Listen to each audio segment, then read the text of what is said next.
देवाची ये द्वारी उभा क्षण भरी, तेने मुक्तिचारी साधियेल्या. हरिमुखे म्हणा, हरिमुखे म्हणा, पुण्याची गणना कोण करी. देवाची ये द्वारी उभा क्षण भरी, तेने मुक्तिचारी साधियेल्या.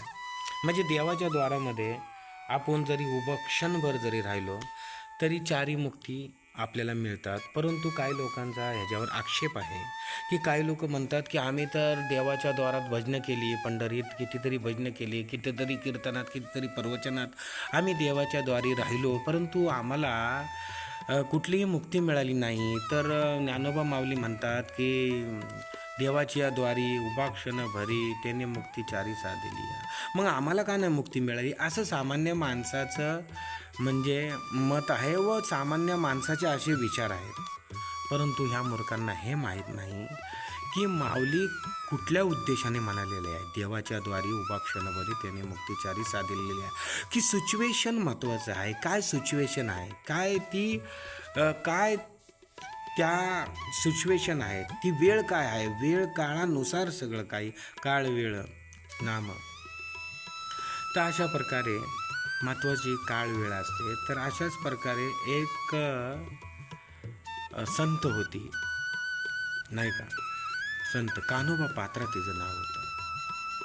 तर ती कान्होबा पात्रा ज्या वेळेस बदरचा राजाने आपल्या सैनिकांना पाठवले, जावा कान्होबा पात्राला घेऊन या.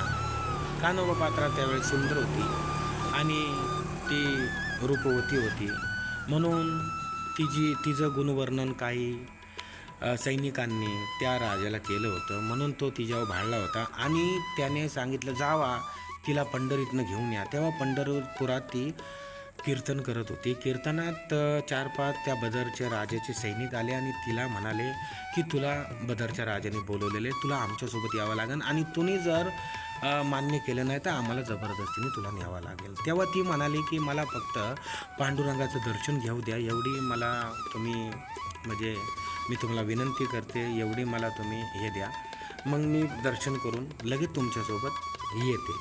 असं म्हटल्यानंतर ना मग काय, ती गेली आतमध्ये आणि ती म्हणली किती अंत आता पाहशी अनंता, प्राण हा सर्वथा जाऊ पाहे, किती अंत आता. हरणीचे पाडस व्याघ्रे धरियेले, मज लागी जाहले तैसे देवा. हरणीचे पाडस व्याघ्रे धरियेले, मज लागी जाहले तैसे देवा, किती अंत आता पाहशी अनंता, प्राण हा सर्वथा जाऊ पाहे, किती अंत आता. मोकलुनियास जाहले उदास, घेई कानो पात्रेस हृदयात. हा शब्द ज्या वेळेस तिने म्हटला शेवटच्या कडीचा, मोकलुनियास झाले उदास, घेई कानो पात्रेस हृदयात, त्या क्षणी परमेश्वराने